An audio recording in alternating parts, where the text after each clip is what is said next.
Okay, we're good. Okay, so Yeah, go ahead, take a seat.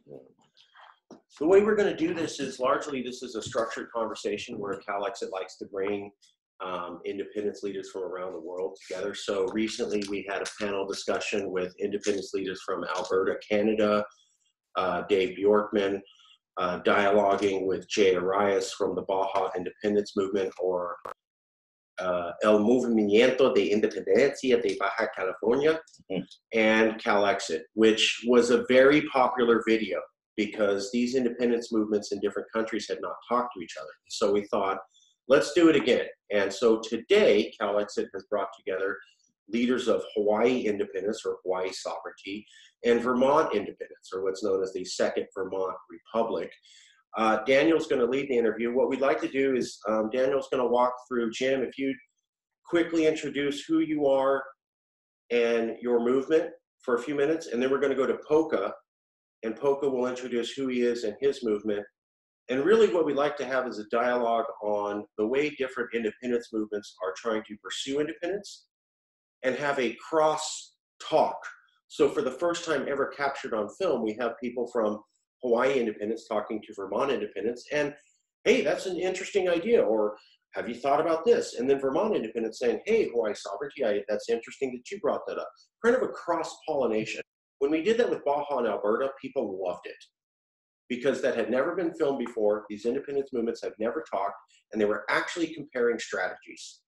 That was vibrant to the news and to our members.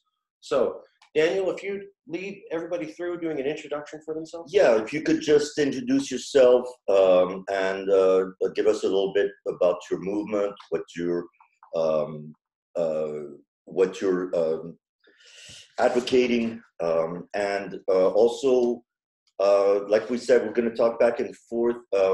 With the other movements, we found was interesting, a lot of common grounds on independence, being there were certain aspects of why certain states wanted to become independent, or sub-states, and it's very interesting to note the common aspects of that. So if we can talk, there might be different views on it, but we'll go back and forth, and you guys can talk about what's familiar to you, why your movement is pertinent to your movement as well in Vermont.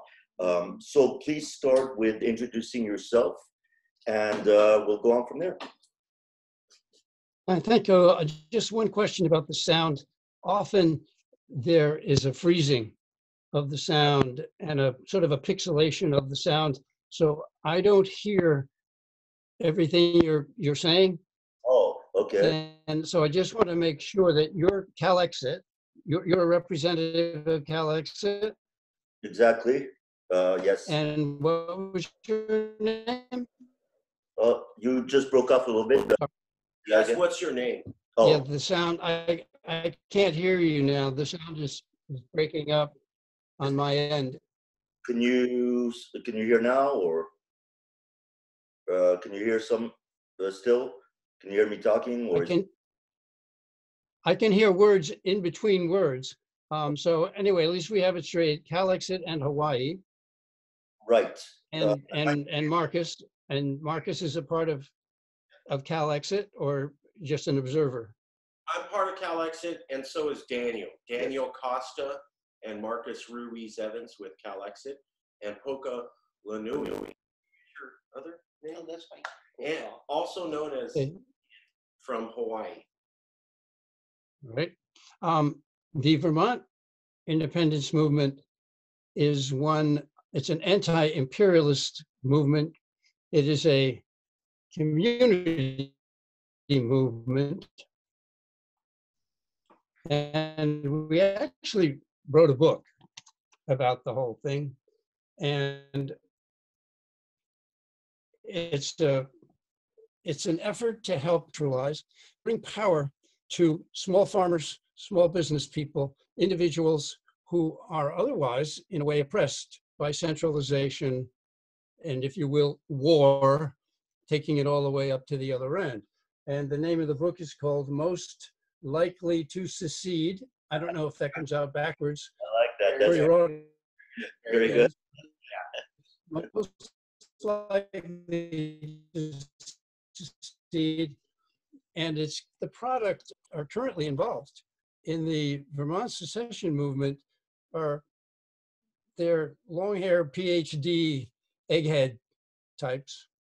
And we have had meetings with secession movements from all over the country, Texas, several states in the South, and we have some very important things in common with everybody, and that is sovereignty, state sovereignty, and anti-imperialist adventures, if you will. So I'm not sure, is that enough of an introduction, or would you like me to? Yeah, we're going As much as you want to give us your involvement, if that's enough of an introduction for yourself, yeah, that's fine. But if you want to go more about your actions, or do let's introduce Poka, and you introduce yourself to him, and then we'll get it on with the conversation. Yes, fine. Yes, aloha. My name is Poka Hawaii, and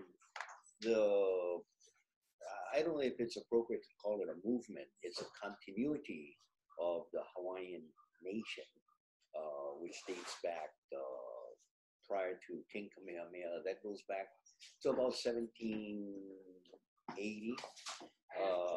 Hawaii had been recognized as an independent nation prior to the American invasion. There was a sneak attack.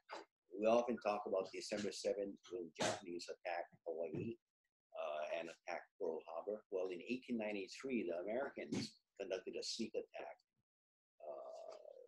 changed the government in Hawaii, and Hawaii has been taken over by the United States ever since.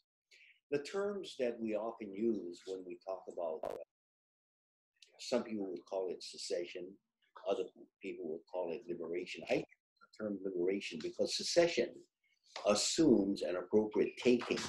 And what we are saying is that there has been no appropriate cession of Hawaii to the United States. It's a colonization. And so we have to be very careful with terminology when applying the Hawaii situation and the particular history that Hawaii has with regards to the movement for liberation. I think the commonality that we all have is the movement for self-determination in different ways. There are some areas which may not have had the independent status that Hawaii has had, but want to emerge with the right to self-determination, which is appropriate, and many countries have done that over the years. All of Africa, for example, had become independent since about the 1960s. And if you go back to 1940, 1945, after the formation of the United Nations, you have had so many other countries that have become independent, not necessarily from the history that we have, being previously an independent nation, but still with the same cause of liberation. So Hawaii falls in that line of liberation, and that's a commonality I see with all of the current liberation movement, the whole concept of self-determination. And I should point out that cause is not unfamiliar with, they should be familiar with all of the United States, because it was in 1776 that the United States formed, or previously the American continent created a new international principle, the right of people to determine their own future. So basically what we are saying is that we are all of that history. And then following the American Revolution, then you had the French Revolution, and you had a continual movement towards self-determination. So under the broad umbrella of self-determination, that's where Hawaii will fall under, with some specific details that may be different from other areas, but it still falls under the same human rights principle of self-determination. So I think for right now, that's enough said about the Hawaii movement as I perceive it. Okay, great. Jim, could you hear that? okay? Did that come out? I heard most of it, but there were sections of 5 or 10 seconds where it just stopped Okay. and then picked up again. Yeah, but you got the gist of it, of what he was saying, or is there any thing you didn't hear that you want repeated, or did you hear that from me? Yes, I did. And I have well, I wanted to mention that in Africa, when it was, of course, divided up among the European powers as though they owned it, and they fought over and traded off different sections, and called it Rhodesia and South Africa and whatever.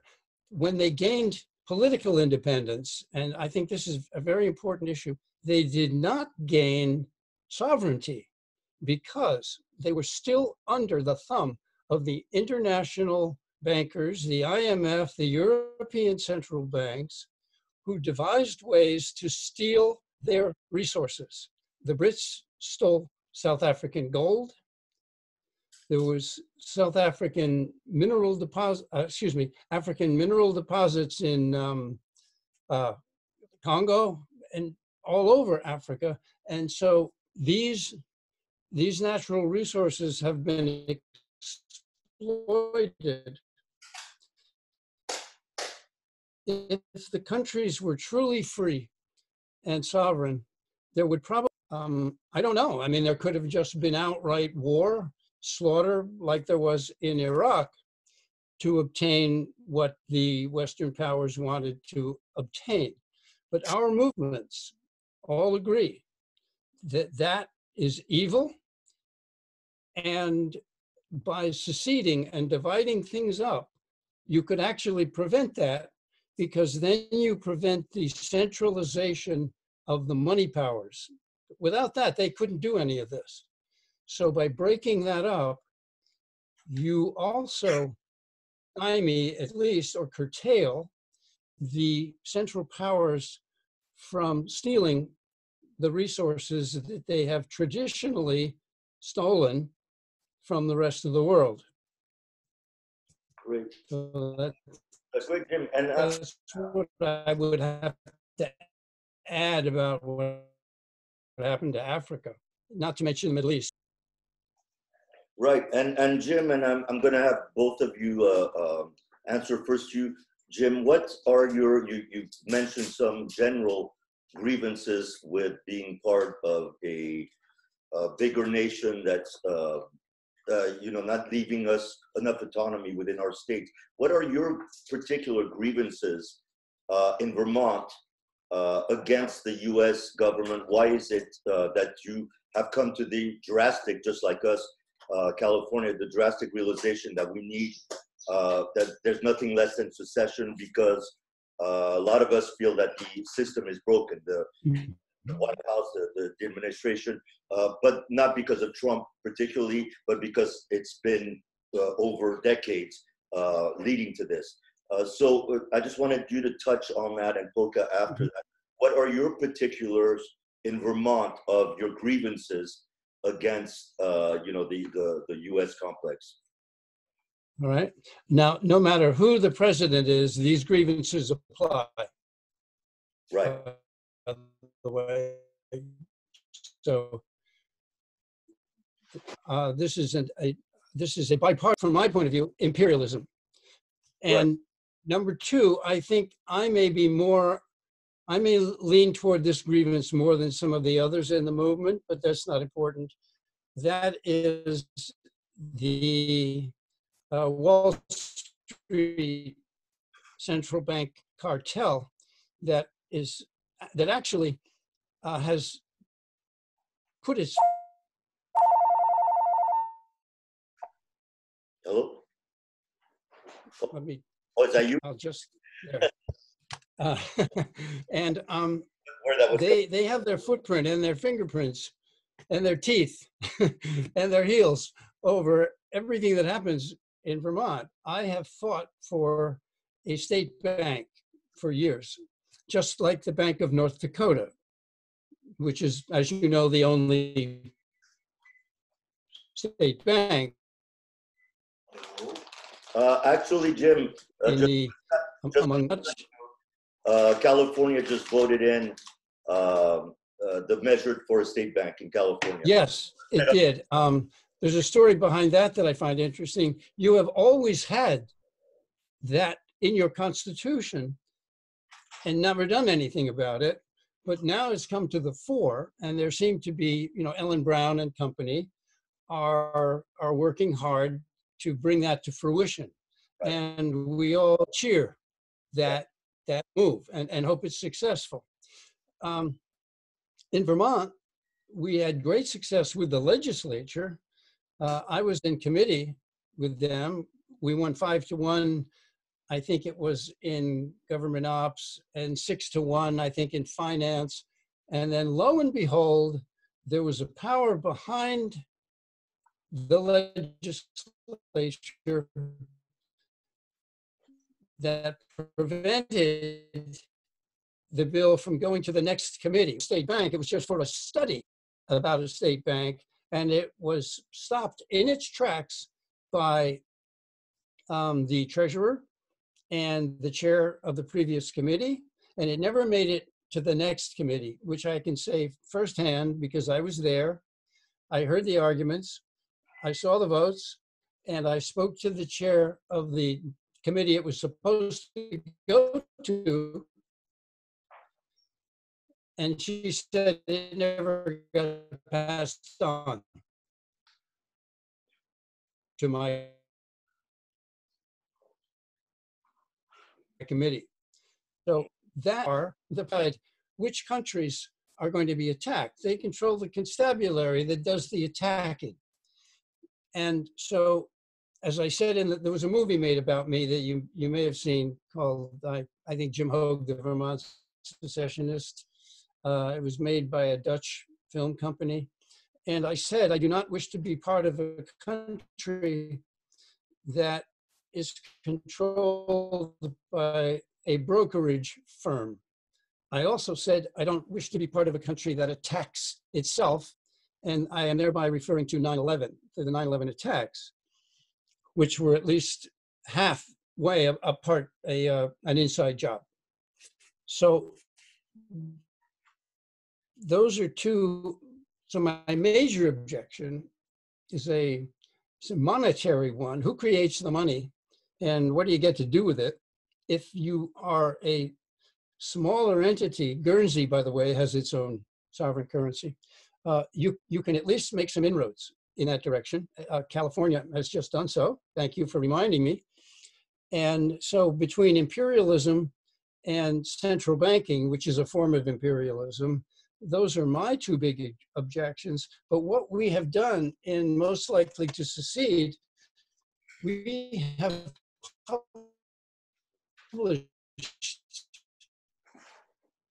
it's almost a how-to manual, agriculture, community in general. It's a real humanitarian, it's kind of a humanitarian text of the history of Vermont and its to it. You probably know that Vermont was an independent republic from 1777 to 1791. And so I'm interested in that. And we can sort of go back to that. And Hawaii has a much stronger, of all the states in the Union, Hawaii has the strongest, most internationally agreed upon reason, because they were occupied. They were illegally occupied, and the occupiers became the decision makers for the people of Hawaii. And I won't even get into the indigenous people across the mainland of the United States. That's too big a topic for this conversation. But anyway, that's some of what motivates me and the people I know in the the secession movement in Vermont. Okay, great. Great, and I'm going to get back to you on more specifics of that, but it's a good segue for you, Poka. Obviously, Hawaii is a different story in the fact that it was occupied in the first place, but what are some of your, or is that just the thing that you want your land back, or are there more grievances against the U.S. that you feel aggressed about as a Hawaiian? That's a loaded question. and it's somewhat complicated, but Yes. if I can answer it this way, when I speak of liberation, I can find many reasons why we should be liberated, but that's not the heart of the issue. There are many policies within the United States that I am in total disagreement about, but that's not the issue. The underlying issue is the right of people to be free and to determine their own destiny. If we get into the argument about whether or not one policy or another policy is good for the people, what you actually do is substitute your belief system or colonial entity's belief system and impose it upon another people. That's the same argument that people had against slavery or for slavery, saying, well, why do you really want to be free? You have free medical, you have full employment.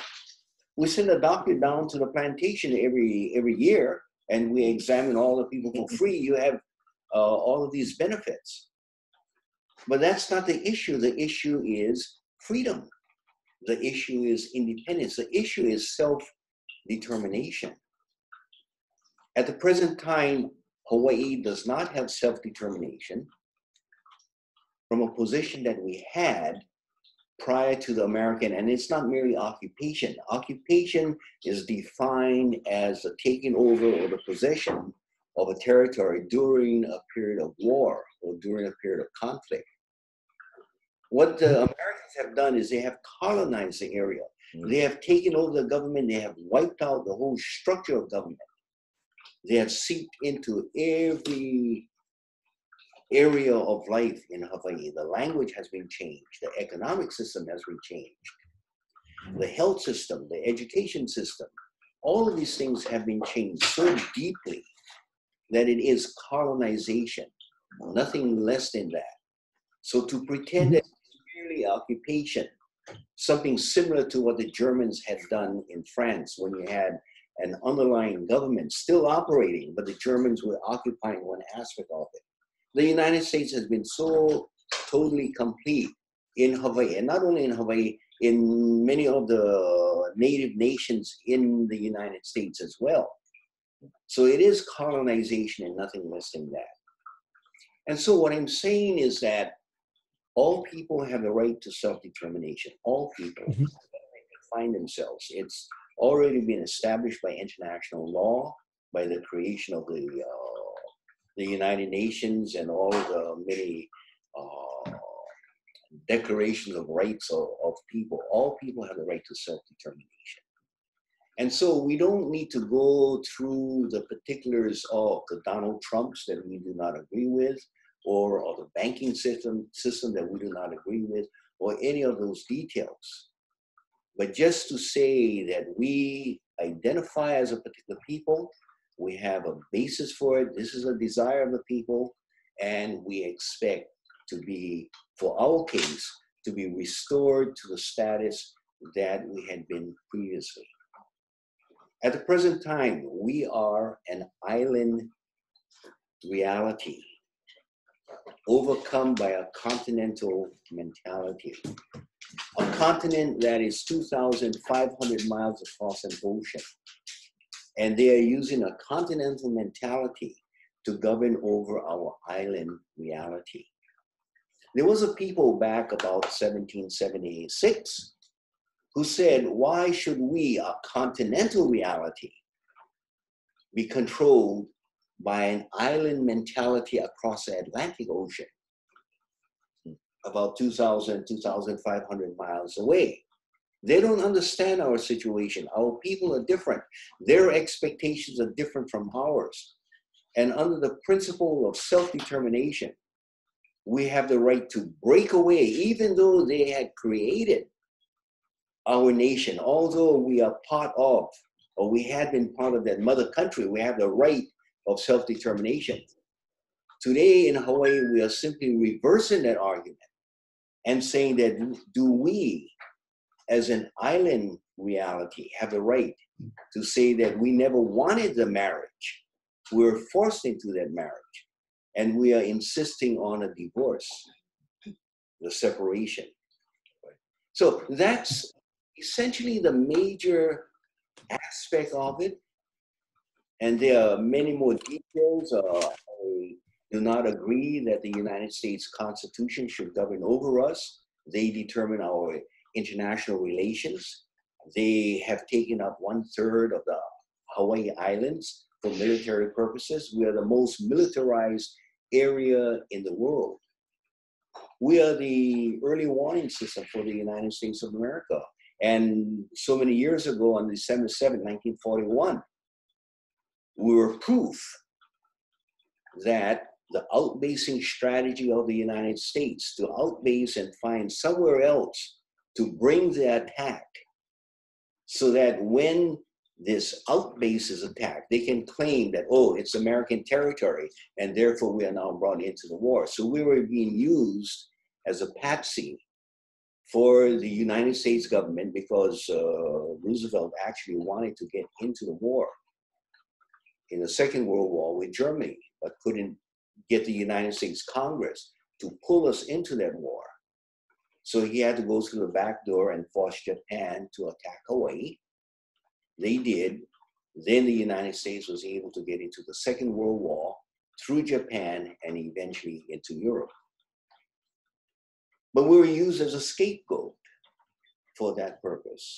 And these islands, or these territories, should not have to be servants to another people. We have the right to self-determination, and we should begin to control that again. So I won't belabor the point, but those are some of the highlights of Yeah, reasons. and yeah, go ahead. No, that's okay. Go ahead. Because I can go on and on. I'll stop. And then you can go, and if you have something else to say, go ahead. I was just going to go deeper into the point. Now, the point that you made, that obviously Hawaii is different from California and Vermont, because we weren't, well, we were in a way, California was colonized in a way early on, but for you, so you're saying it's basically for freedom and because of your cultural difference from where you come from your people, the common cultural experience that you have was detached from the start with the U.S.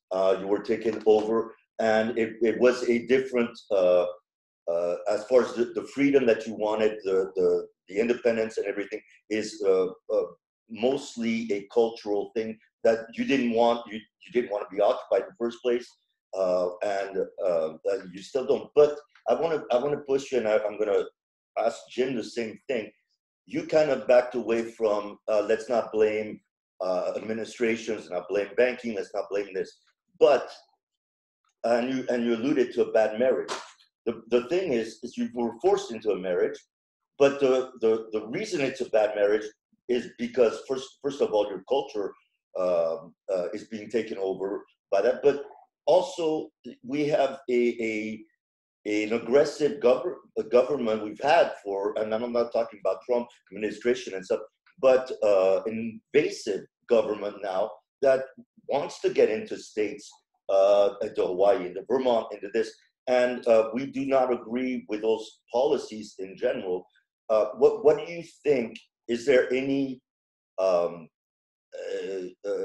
merit to the fact that not only are you in a bad marriage, but it's a bad marriage because of your partner, of your forced partner, really? And don't the policies upset you as a Hawaiian, for example? The imperialistic, everything, the healthcare, all those things.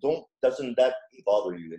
In our particular situation, of course, it's the American government. It's the United States. I shouldn't use the term American. Yeah. It's the United States government that has been the imperial force that has come in and exercised its power. But let's not be unrealistic. France has done the same thing. The Soviet Union, when they existed, had done the same thing. Britain has done the same thing. There's other countries. So the issue is not necessarily the formation of the American government or the American character or mentality, but it's one particular aspect of the American government that at the present time you can see how out of control it has gotten. Mm-hmm. And that is the lack of control over over greed, essentially. But it's not particularly Americans. Right. It's a matter of the nature of people who do not allow it to, or who allow it to go uncontrolled. Mm. So it's this whole idea of not allowing other people to come in, whether it was the Soviet Union or China or Japan or anyone else.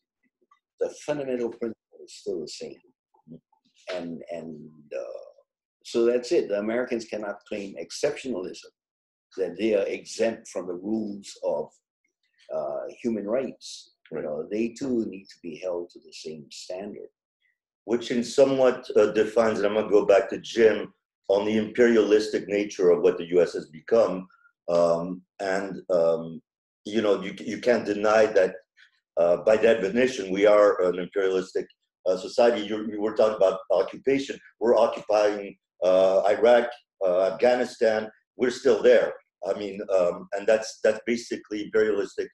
I think we need to be careful when we say we, because even within the United States, there's a split personality. Oh, sure. You have a huge amount of people who are basically kinder, gentler, concerned, are not necessarily in favor of the government action. Yes. But through the manipulation and the cheating that has been going on within the United States, the lack of ability to control economic development. And so that's a very serious sickness within the United States. Of course. Yeah. And that's exactly what we're talking about here. I think the secede movements that are happening are partly due to that divide that we have. I mean, we're a divided nation. And obviously, when I say we, I'm talking about the United States government, not about the people, because we're very divided on most everything in the nation when you see it now. So, Jim, going back to you on the thing that you said, it's monetary for you, and mostly that you feel that people in your movement, it's because you don't have the monetary freedom, because that's the oppressive. But is there anything else that Vermont residents have grievances with the government? For example, what is their view on the imperialistic view, the militarized view, the you know, other issues like healthcare? Like, are there any other things where the government is stopping you from your own destiny of what you like as a majority in your state? Okay, well, thanks for asking that. Don't forget you've asked it, but before I forget, I want to say I very much am enriched by the perspective, by the Hawaiian perspective. The beginnings of Vermont were the opposite. The people who settled Vermont in the early 1700s were white, and primarily from England. They didn't particularly displace the Abenaki because the Abenaki were wandering. The Abenaki didn't have cities and towns. They wandered throughout the state of Vermont and occasionally in other areas. And then the Kanawagha were in Montreal and in that area. So Vermont very much wanted to become a state, wanted to become the 14th state. But remember, in those days, a state was sovereign. The founding fathers, through the Articles of Confederation, conceived of the 13 colonies as becoming independent states. The Constitution that followed was a little bit less centralized, I mean, a little bit more centralized, but it still assumed a sovereignty within each state. And it also assumed, because the colonies had just seceded from England, it didn't have to go into the value of secession, for God's sake. They just proved it. They just agreed upon the values of secession. Therefore, this is very important historically, therefore they could secede from one another because they had just done it. So there wasn't any argument about it because it was a fait accompli. It was given. And so anyway, I don't want to harp on that, but I just want to show that there's a huge difference between the formation of Vermont as we know it and the formation of what happened to Hawaii. And then if you look at the first huge grasp, official grasp, the Spanish-American War. And I wrote a long paper about this. It wasn't the Spanish-American War. It was the war against the Philippine people. It lasted 3 years. It slaughtered millions, more people in 3 years than the Spanish slaughtered in 300. So that's the beginning of the huge grasp of American imperialism. So this pretense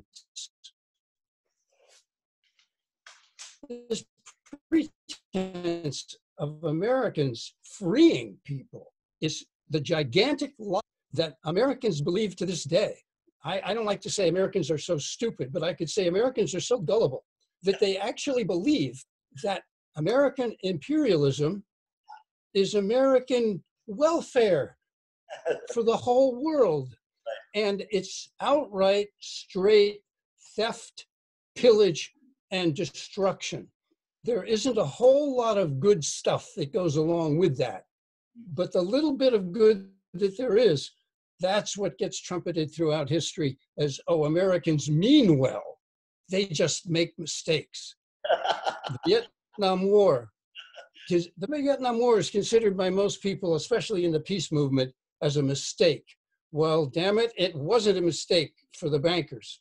It wasn't a mistake for the people who got that war going and continued that war far longer than it needed to be. The same with one. Huge success for the people, as they profited while men were dying. And so I don't want anybody to leave this conversation thinking that I believe in the good intentions of the cabal behind the American government. Sure, there are a lot of people within the American government who have good intentions, but what drives the American government is theft of other people's land. And it has driven it almost from the beginning. Lions had the Bible and the settlers had the land. So we have this awful history. Now, to go back to your question, what is it besides imperialism that motivates Vermonters, right, those few of us who actually want to feed? Most Vermonters probably don't even know that there is a secession movement in Vermont. They're very happy with the welfare state. Vermont is a welfare mama like no other state. They take care of people beautifully. We still have Social Security. We have, and anybody with any kind of impediment is granted a physical disability and mental disability. So Vermont is kind of like the poster child for taking care of its own citizens. So given that mentality in the state of Vermont, it's very hard to get people to even imagine something like secession, because freedom has become almost a dirty word. freedom and sovereignty and liberty is absolutely, I know you think I'm crazy. It is a, when you say that, it doesn't land anywhere that where that it ought to land. These are words that are sort of 18th century words that were visceral, lived in the 18th century. That's what people lived for, was their autonomy and freedom. And you had the right. People believed gradually that they actually had the right to self-determination in Vermont. You might say that to somebody, oh, do you believe in the right to self-determination? They would say yes, but God forbid they actually got it. They don't want it. They turn their liberty over to the state turns its liberty over to the federal, and why you get a complete loss of sovereignty. It's why there are forced vaccinations in the state of Vermont. The state of Vermont is a leader in forcing people to get vaccinated. You can't send your kid to school who doesn't have, 52 vaccinations or something like that. I forget how many. I'm kind of going through that now. And then there's 5G. There's one thing after another that is the result of what I've just said to you. The control of the minds of people and the actions of people beyond the legislature. It's a very powerful force that I'm reading about now as to how World War I was started, but I won't go into that. So my take on it all is that it's a very tough call in the state of Vermont because people are scared to death of giving up their entitlements and their ability to do this, that, and the other thing. And I believe that this group that I'm with, the secession movement, would give them more security, not less. But that's no good for them. They want to stick with what they've got because they think it's safe. They're wrong. It's not safe. Bernie Sanders and Senator Leahy just inflicted the F-35 on the people of Vermont who didn't want it, put it in Vermont. But here it is. So what I'm getting at is, even though these things happen to us, one thing after another, people don't get it. So we have this small, egghead group of secessionists who do get it, wrote a book about it, and are trying to bring that forth. So I and my friends are a very small group of people who get it and who are trying to make Vermont sustainable, really sustainable, improve the soil, improve the water.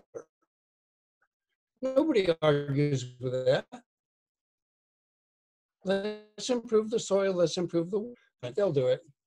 And they impose work. So if you go to the people, the farmers, my friend Abe Collins is one of the world's leading experts on pasture management. That's how you improve the soil. That's how you improve the water. And we need to shuck, is that the right word? This idea of the government being the solution, when in most cases it's the problem. So the marriage between Vermont and the federal one, it's over. It's run its course. The government lied and continues to lie over and over again. They break their own standards, and they have to lie about it because the standards are great. But they have to lie continually. Look at 9/11, a continuous lie to get people to support the troops. So I guess that's, oh, by the way, I'm aware of what happened in Palau also, but that's, on the same topic of imperialistic, vote till you get it right kind of stuff is what happened in Palau. Okay, well, I'll shut up. And I have a very hard time because your sound does break up. So I sort of catch things in between. And I hope when this is produced, we do. that's not Yeah, the same thing, but we get delayed. Okay, so I hope it's just my equipment. Yeah. So go ahead. It's very interesting that you mentioned. So basically, what I'm hearing from you is that most people in Vermont are content with their status within the United States, and that they don't see any real urgency in leaving that state because they have entitlements, because they feel safe, all that stuff. We in California kind of have a similar issue when we're talking about California independence, which is that Californians are also kind of in a bubble of, you know what, our state runs pretty well. We have, you know, progressives that reflect our values and stuff. And so really, we don't like what the rest of what the federal government's doing. We don't agree with the wars. We don't agree with all that. But in the end, the Californians think that if they can change the government, the Senate, the Congress, the president, that it will go back. They have this kind of blinders that the U.S. could go back to what it was once if we were able to reestablish some kind of a government that's not a liar, that is actually a government that reflects the people's wishes. So we have that kind of problem when we go up to Californians and go, even though we are much more than I'm sure Vermont is and Hawaii is oppressed. I mean, we're oppressed by the federal government all the time. I mean, we have to make sanctuary cities. We have kids in cages on our border. We want health care, but they keep breaking it. We have so many issues that are against California directly. And our representatives have been fighting that. But when we have a hard time convincing Californians because they're not awake yet. It's like the famous quote of "We've just woken a sleeping giant." That's what California is, but they're asleep still at the wheel. They're not oppressed enough to come out and say, well, you know, yeah, that's a viable solution. Independence, it's starting to catch within certain things, but I think with all the oppression that we have, that people are still not willing to react to that, and that when you see that, I think every secession movement sees that the government, the federal government, is a broken machine, and we feel it can't be fixed. If we could fix it, unfortunately, California's vote, because of the Electoral College, doesn't count for much. So we have very little influence within the national politics. We have influence within our state, but not within the national politics of it. So we can't, even as Californians with the power, with 40 million people here, we cannot affect change within the United States. So our voice is not heard. You know, and not counting the representation in the Senate, that we have 2 senators, like Vermont, where we have 40 million people, and we should have, you know, twice as that. Not counting the representation that we don't have. But so to us, it's really the only solution, because we've tried every decade. We try to vote in, you know, administrations that are more for the people, for this, and it doesn't work. It gets worse and worse and worse and worse. So for us, it's directly a reaction to the federal government, unlike Hawaii maybe, and unlike you, mostly because it's monetary for that. But I feel we've talked to other movements, and the grain of it is that the most of them are also oppressed in certain ways by the U.S. government. We talked to Albania, we talked to Baja California, and they have that the same commonalities that we do. So it's funny that you mentioned, it was interesting that you mentioned that Vermont people don't even know. Californians are the same. They know there's an independent movement, but they're going back. It's like a fringe. It's like on the fringe. It's not even important and stuff. So I'm wondering what it's going to take, and I'll ask both of you, what is it going to take for us to get that, for Hawaii to get that independence, for Vermont to show its people that they'd be better off, for us, California? What is it going to take to do that? Before getting into that, and I will get to that question, okay. I want to go back to an earlier statement you made about essentially the nomadic society of the Native Americans. And as a result, they did not necessarily constitute a quote people. And it was newer whites who came into this area, then established their nation. The whole idea of people is not necessarily limited to those who establish fee simple ownership, but even those who organize themselves in nomadic systems have to be accredited with the integrity of being considered a people, having the right to self-determination. So I just wanted to make that comment, although I don't want to detract from the rest of your comments with regards to early history of Vermont or early history of any other people. But having been an advocate for the rights of indigenous people, the first people who were the victims of colonization, I wanted to make that statement very clear. The second point I want to get to is about 50 years ago, when I was promoting Hawaiian independence. And as I say, I'm part of a continuing movement that goes all the way back to our queen, Liliuokalani. But this was a sort of a revival story because people were not talking about it. And when one of our reputed underworld leaders of Hawaii was being charged for double murder, double kidnap, and I had just gotten out of law school and I was asked to represent this defendant, who then began to attract a lot of attention. He sold a lot of newspapers because a federal strike force was coming into Hawaii and they were going to get this native Hawaiian who somehow organized the underworld and then started controlling it and stopped the mafia and stopped the Yakuza from coming in and controlling Hawaii. Okay, big news.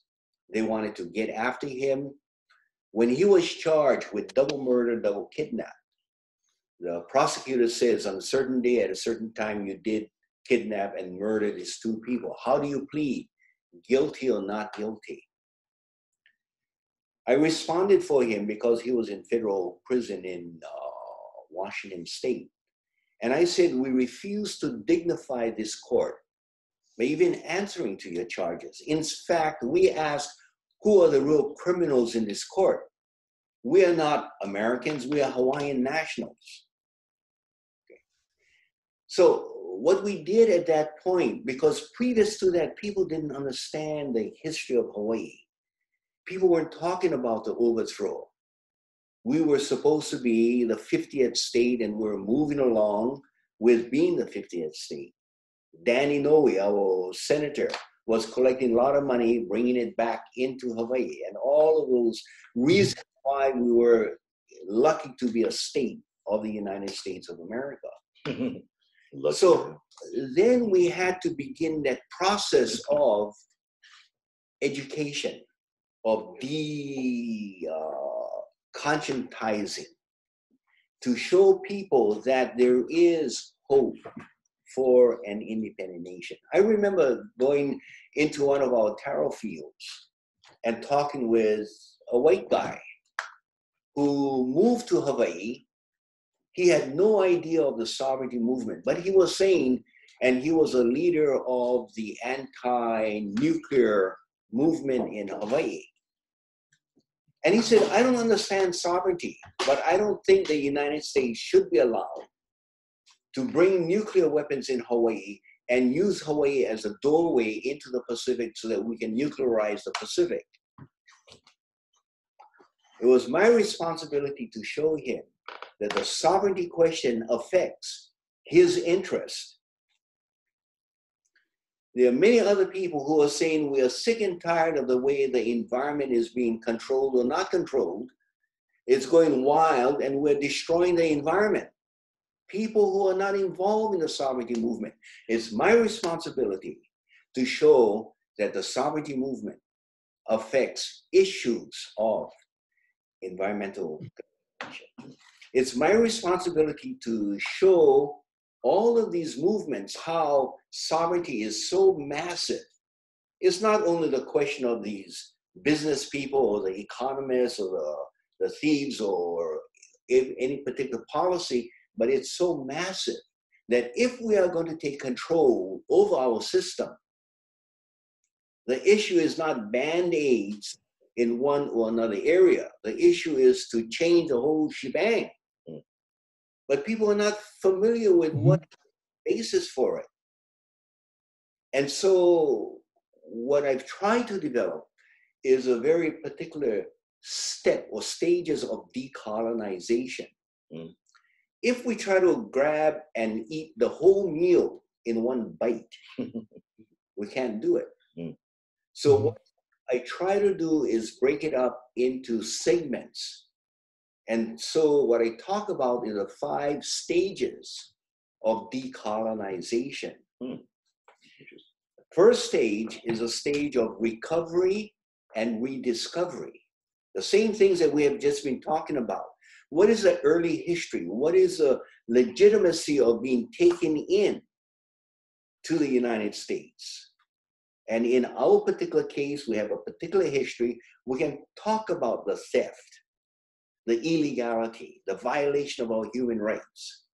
And as a result of that and an understanding of that, you watch the society and the society will go through a second stage, and it's called the mourning phase, the grievance, the anger, or in more common parlance, the piss off stage.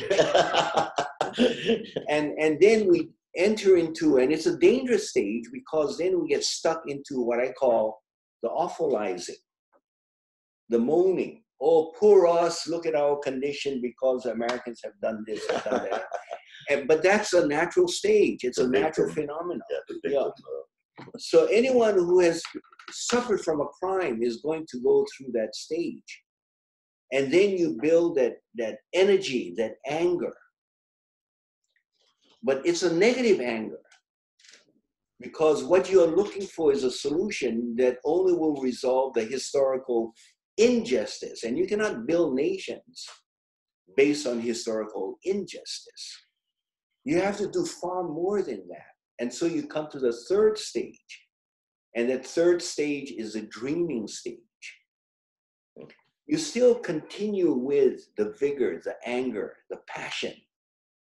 But now you try to reconstruct a society in your own thoughts on how we can improve where we're at. We already have the justification for it.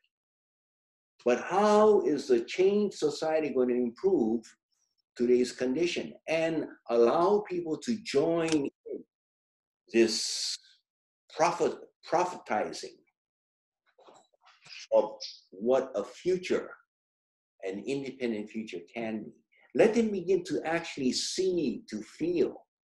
Let them join in the common dreaming. So that's a third stage, the dreaming stage. And in the dreaming stage, it's so important because you need at that point to begin to form a consensus among people who can say, yes, let us try to rebuild a society based on these new principles. It's not good enough to argue about the bad principles of the present occupier or the present colonizer. But what are the renewed principles that you will place in place? One structure that I have tried to do in that analysis and say, what is a real problem that we are facing in Hawaii? In Hawaii, we have a deep culture that is controlled by 2 basic principles. The first principle is domination. It's a principle that has swept through over the last 100, 200 years through America, the principle of domination. And a lot of people take it all the way back to the book of Genesis. And they get right where God created and said, okay, man, you have the right to dominate. Domination. The second principle is a principle of individualism. They elevate the individual above the group concern. Very anti-indigenous concepts. So you have domination, individualism, and the third is the principle of exclusion. If you're not part of us, you're against us. The way we do wars. Look at what they did in Vietnam. They're not human beings, they're goats. They're comics. You change a name, they take away the very humanity of your enemy. And that way it's easier to make them into enemies. So you have these three fundamental principles. Domination, D, individualism, I, exclusion, E. This DIE, deep culture, that seeps through our economic system, our military system, our social system, our education system, our health system, our political system. And so we have a society that continually divides and separates one another. That is a primary society that runs Hawaii. And what we're trying to do is change it. But it's not good enough to say that is a bad society. We have to find an alternative. So in Hawaiian, we go into our culture and we say, what is the opposite of domination? It's olu olu.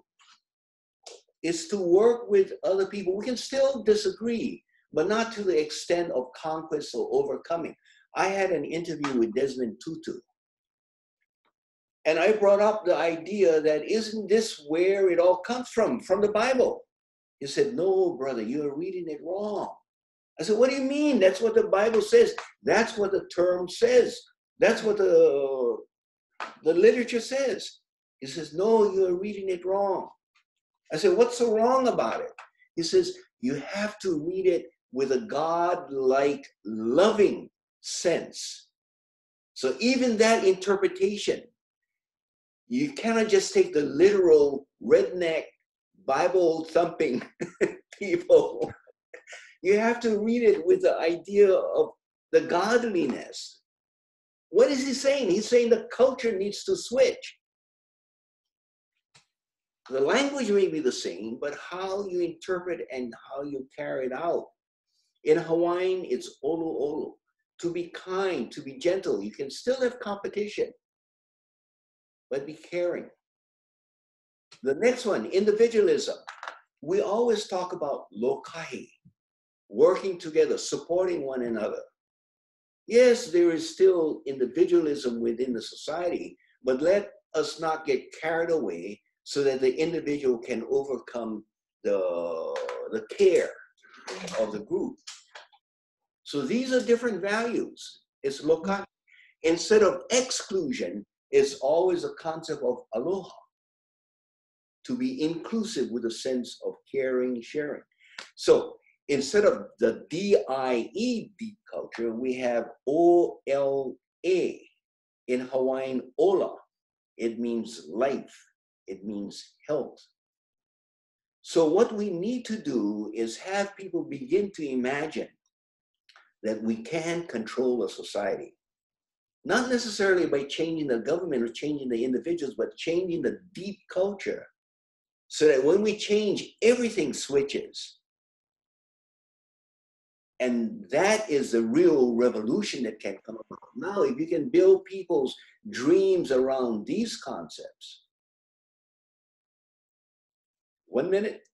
You're asking it into a I'm sorry, so 2 more minutes, and then 2 minutes for Poka, and then 2 minutes for. So I'm supposed to be explaining what do we do here in Vermont in order to wake people up to this. And I'll say quickly that we were an independent republic. So historically we have that. Instead of the stage that you're talking about, we call it the visionary stage. And we've had conferences and beautiful conferences, and everybody loved what we had to say, but then it doesn't go any further. So I don't see any hope for it happening. But that's what we have done to people. Let me interrupt and apologize for doing so. What I'm talking about is what we started about 40, 50 years ago. Mm-hmm. And it takes time. It seemed like an impossible task, but it is only through the building and the teaching of our children themselves, so that now the society has flipped over. So you have about 70% of the population who support sovereignty, Hawaiian sovereignty. They know that the Hawaiian nation was stolen. How they're going to resolve it is still, even the US Congress has apologized for the theft, but they refuse to give back. So we're making some progress. And so what I'm saying is that it is a long road, and there's many other parts to that road, but it's a process. It's a human process. You know? So Theo, Yeah, we're working on it. just 5 more minutes. We're still wrapping up the conversation, and then we'll go right to you, sir. Okay? Super. Sounds good. Jim, last minute comments, websites people could find you, or the Second Vermont Republic. We're going to take a few questions here from the audience and just want to get them to get them. So if you could quickly, Jim, tell people how they could find you, a couple websites you want to plug, any last minute comments, and then we're going to go to the audience. Mm-hmm. Right. Yeah, we have a wonderful site, www.vermontindependence.net. Or is it vermontindependent.net? Oh my God. It's full of wonderful articles by people from all over the world who are looking to improve the state of humanity. Is where you would go, and then you can hook up with us however you may wish. You can get in touch with me that way, or our publisher, Rob Williams. And we've talked to Rob Williams. He said he'd like to do an interview for the next CalExit conference. So we will continue our conversation with Vermont. Poka, we're going to have a second segment with you, but just to wrap up this segment, any last minute comments, websites you want to plug, and then we'll go to questions from the audience. And then Theo will come to you. Yeah, no problem. Okay, the website is called HawaiianPerspectives.org, and I put up a lot of different kind of papers on it. So it's, again, HawaiianPerspectives.org. Okay. If you could voice loudly your question, I know you're not going to be on camera, but maybe stand here. You're off camera. Okay, and then just loudly say your question to Jim and Poka. I feel incredibly indifferent towards CalExits because how I see it, when you have one bad government and you stack up its problems, and then the reaction to that is to create another representative government, which could be equally ruler-like and equally bad. I just fail to see the point. Even if there is some good short-term gain, it could go the same route as electing Obama before having Trump come in office as a reaction to that partly. Or it could go the same route as having Prussia support freedom of religion before becoming a German Nazistic superpower. So the question is, you want to break off from the current government. How do you know that your government's going to be better and not just repressive again? Quick answers. Jim, are you there? Okay, let's go to Poka. Quick answer to the... Yeah, my response is there's no guarantee that you're going to have a better government. The whole idea of self-determination is that the people who will face the realities, the people who will face the screw-ups or the benefits of an independent government are the people themselves, rather than a colonizer or another group of people coming in and making that determination. So in the Hawaii case, what we're saying, or what I'm saying, is that the decision that are made is better decisions if it is made by the Hawaii people rather than people from another place deciding for us. It's the same principle of the American colonies, saying why should we be ruled by a foreign people with a foreign concept? England. It is Americans who should control their own destiny. And that's the whole principle of self-determination as opposed to other people's determination. But again, there's no guarantee that freedom will make wiser choices for the people themselves. Jim? Yeah, I agree completely. And I go back to law, history of law. It's called safety of the whole. And in another word, Ethan Allen called it the right to self-preservation. That is a right that seems to have disappeared in people's minds. Freedom and liberty seem to have disappeared in people's minds. It's not that which they would, but I can't argue that point because there are too many people who want to argue the other side. But it will certainly turn the power back to the people who actually live there. And the other point on that, in that area, is that too big is too big. And when you shrink it so that you can be listened to and so that you can have a dialogue, that's a better government than some people too far away who are imposing their government on you. Okay. Can I just jump into that to answer my view on it? Just like Poka just alluded to, we come from a country that was oppressive, England. When a society becomes aggressed too much, has too many grievances, then the U.S. shouldn't even be here, because why not just stay in England? Because we might create a worse government in the U.S. The argument being that let's not do it because we're just going to mess it up, because we're human, we're going to mess it up. But we did exactly that, for our independence.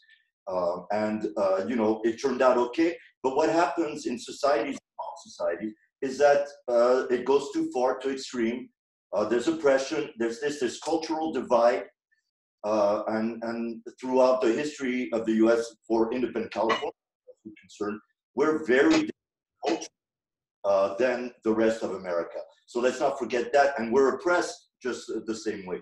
So yeah, like Poka said, are we going to if we become independent California? We could, but we hope to learn from the lessons of our predecessors and not make those mistakes and reform the government more to our liking, or to Vermont's liking, or to Hawaii's liking, because they're their own people.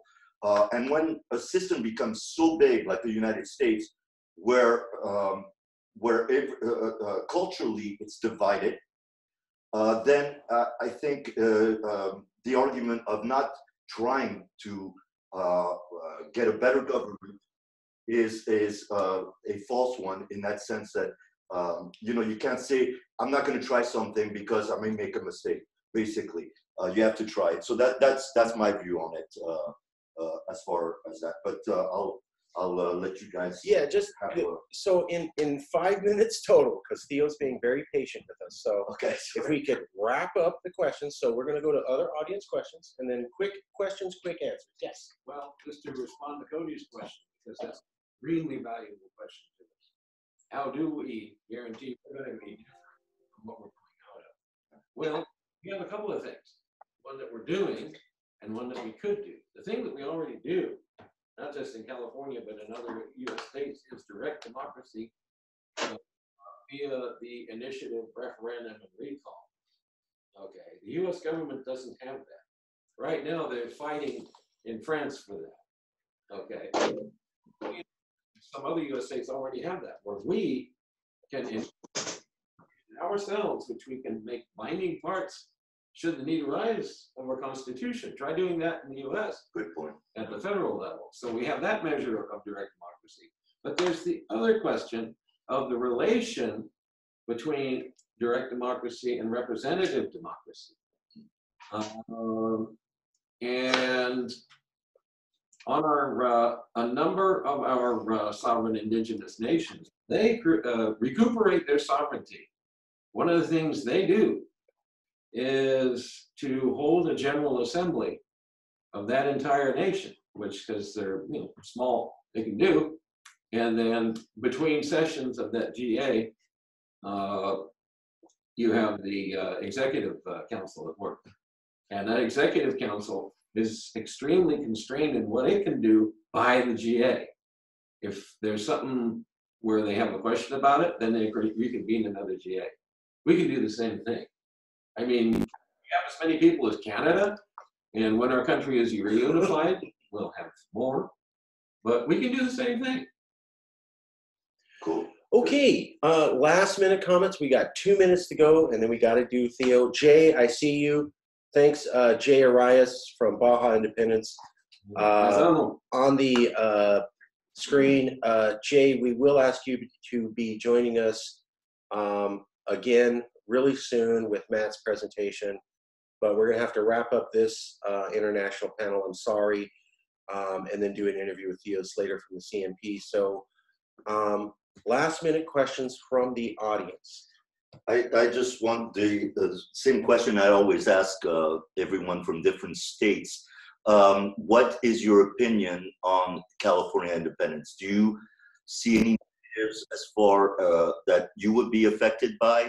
Poka, Hawaii, Vermont, would you guys say no? That would be a great example to start with. If California were able to do that, it would help us. So what is your opinion? Do you see any negatives or just positives or in between?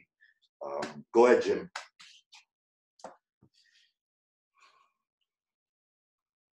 Oh, are you asking me? Yeah. I would love to see California independence. I would love to see Alaska independence or Alabama independence. Yeah, go ahead. Okay, Poka?